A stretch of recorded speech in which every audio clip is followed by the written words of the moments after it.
Enfin, enfin nous voici tous réunis. Vous m'avez manqué!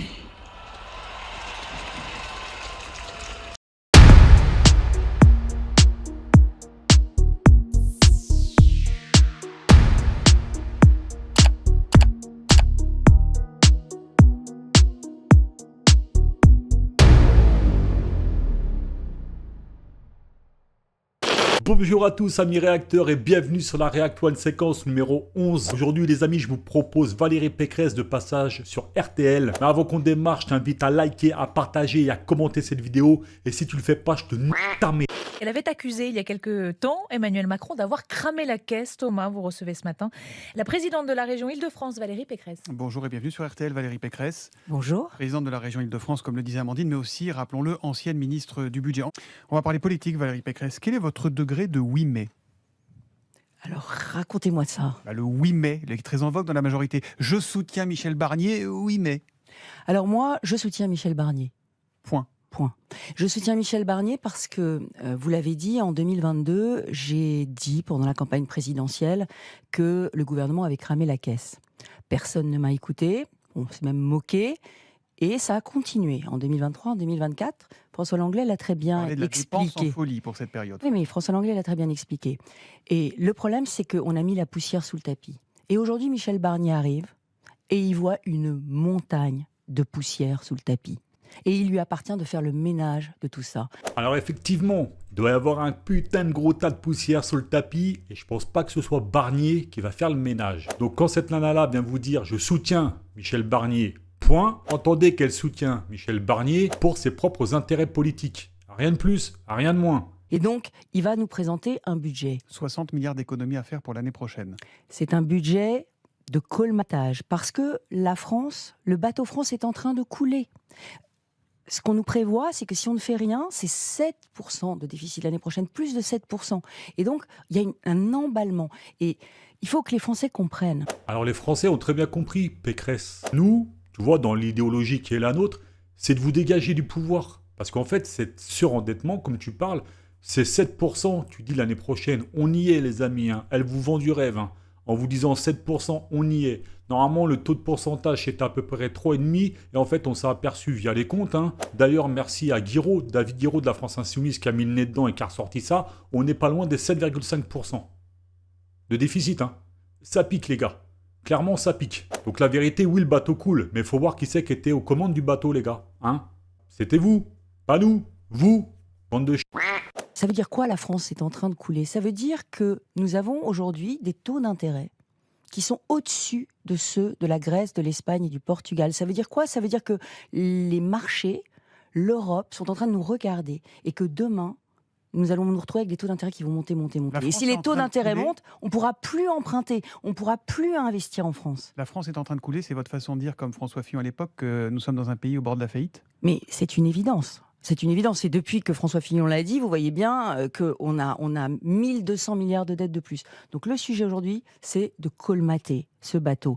Alors non, c'est pas de colmater ce bateau. Le projet, c'est de vous dégager clairement. Parce que cette fissure, on n'a pas envie de la colmater. Nous, on veut vraiment bien la fermer. Pour la fermer, il faut vous dégager. En vérité, Valérie Pécresse, on va pas se mentir, vous nous cassez les couilles. Mais clairement, on n'en peut plus de vous et de vos caprices de bourgeois. La vérité, si on a l'occasion de vous dégager à coup d'urne ou à coup de pompe dans le cul, on va pas se gêner. Et je pense à mon avis en 2024 qu'on a à peu près la moitié dans ce pays à faire le même rêve tous les soirs. Et que si on se réveille, vous serez amené, vous, la petite bourgeoisie, à faire le même cauchemar. Et ça, nous, on attend ça avec le plus grand bonheur. Mais vous, vous n'êtes pas prêts.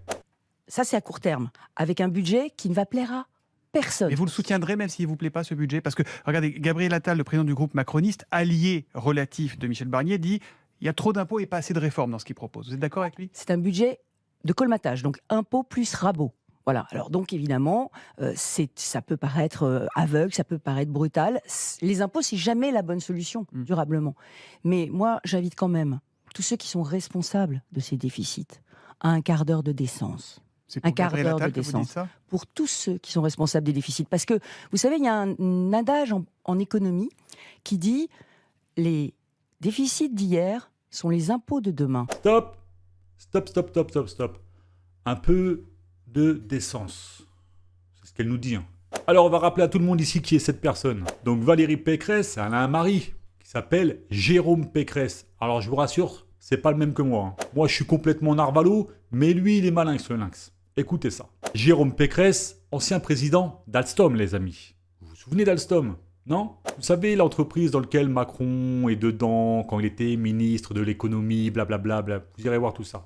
En 2015, assis-toi, il a touché une rémunération totale de 722 000 euros, s'il vous plaît, soit 822 000 euros moins 100 000 euros qu'il a perdu dans la vente d'actions des pertes d'Alstom. Attends mon ami, c'est pas fini, ainsi qu'une retraite chapeau de 1 million d'euros supplémentaires grâce à la vente de General Electric.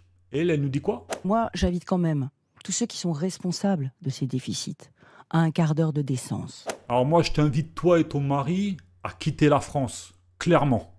Parce que vous méritez, toi et ton mari, 300 ans de prison, chacun, bien entendu, avec à la fin, peine de sûreté de 800 ans, plus, c'est affinité, un gros coup de paume dans le cul. Parce que la vérité, venir sur une radio avec cette prétention d'avoir un discours moralisateur, on a un degré de mensonge que même le diable est choqué par le talent.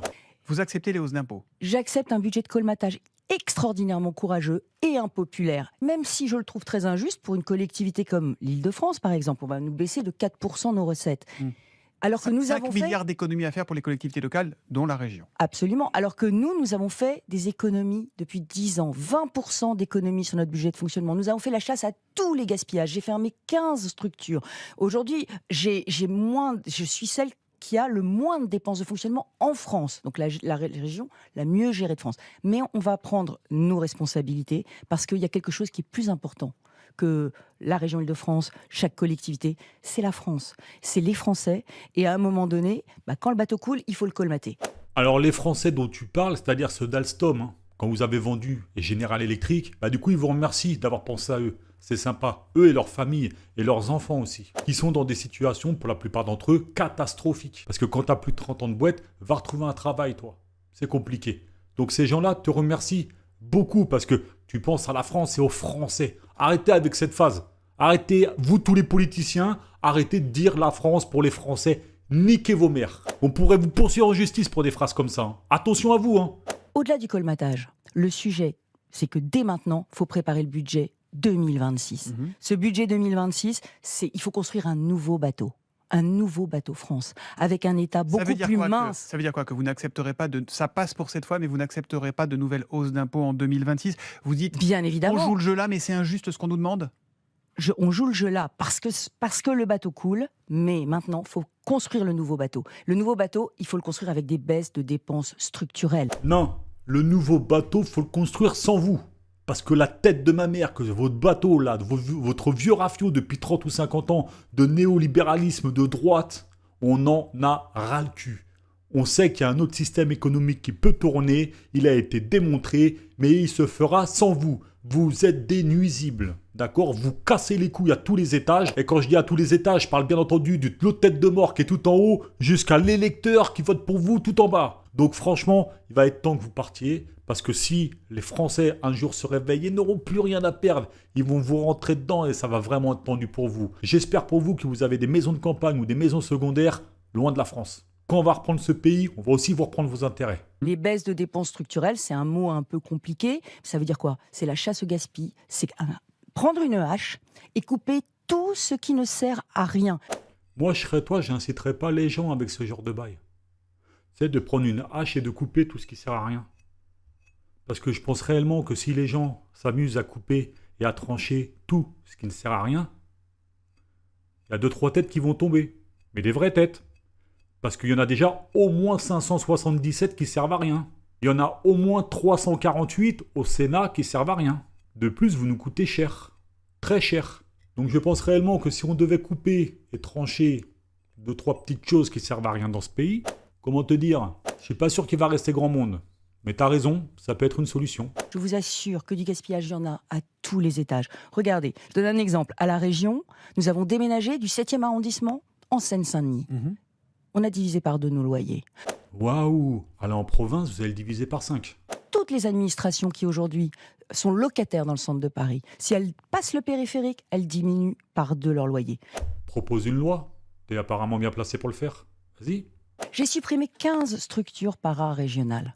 15 structures para-régionales. Parce qu'une structure para-régionale, c'est des frais de structure. C'est 30-40% du budget en frais de structure. Eh bien aujourd'hui, je mets au défi n'importe quel francilien de me dire ce que j'ai supprimé. Alors déjà, sûrement des postes, hein, parce que 15 structures, j'imagine qu'il y avait des gens à l'intérieur qui travaillaient. Je ne sais pas combien, j'en ai aucune idée. Mais déjà, tu as supprimé des postes. Déjà, pour commencer. Après, ce sera aux franciliens, bien entendu, de dire ce qui a été supprimé. Par contre, je m'arrête 2 secondes sur les suppressions de choses. On va s'arrêter 2 minutes là-dessus. On parle 2 minutes de la suspension des financements à Sciences Po Paris. C'est bien toi qui l'as fait, ça. Alors, vous n'étiez pas au courant, les amis. Alors, 2 minutes, je vous explique. Qu'est-ce qu'a fait cette dame le 29 avril 2024? Écoutez bien. Présidente de la région Île-de-France, elle annonce la suspension du financement de Sciences Po. Pourquoi? Simplement à la suite de manifestations pro-palestiniennes, s'il vous plaît. Ça pique. Sciences Po, c'est sciences politiques. C'est les futurs politiciens, d'accord? Ces gens discutent, militent, s'engagent. Donc, dans des actions pro-palestiniennes ou pro-chinoises ou pro-autrichiennes ou pro tout ce que tu veux, il est normal que ces gens-là militent, font des manifs. Mais toi, tu coupes les subventions à Sciences Po parce que c'est des manifestations pro-palestiniennes. T'as raison, hein, le coup de la hache, on va peut-être le garder en tête. Hein. Et je pense que tu vas être la première à perdre la tienne. Parce que là, il y a quand même foutage de gueule. Tu nous prends vraiment pour des cons, Pécresse, clairement. Et aujourd'hui, tout l'argent que j'ai récupéré, 450 millions par an, Donc, je l'ai mis dans les transports, dans le plan d'urgence des lycées, dans des urgences, parce qu'il y a des urgences de services publics aujourd'hui. Rapidement. Est-ce que quelqu'un a vu le résultat de ça? Parce que moi, j'en sais rien, hein, je vous le dis clairement. Hein. Peut-être que c'est vrai ce qu'elle dit. Hein. J'ai pas vu 450 millions, les amis, dans les services publics sur Paname, en région Île-de-France. Je sais pas. Alors, ce qu'on va faire, les amis, dites-le en commentaire sous cette vidéo si vous avez vu des changements en région Île-de-France autour de vous. Parce que 450 millions, c'est quand même une belle somme. Allez, on continue. Si Michel Barnier et son gouvernement tombaient sur ce budget, peut-être, il se passerait quoi? Ce serait grave ou pas? Mais ce serait gravissime.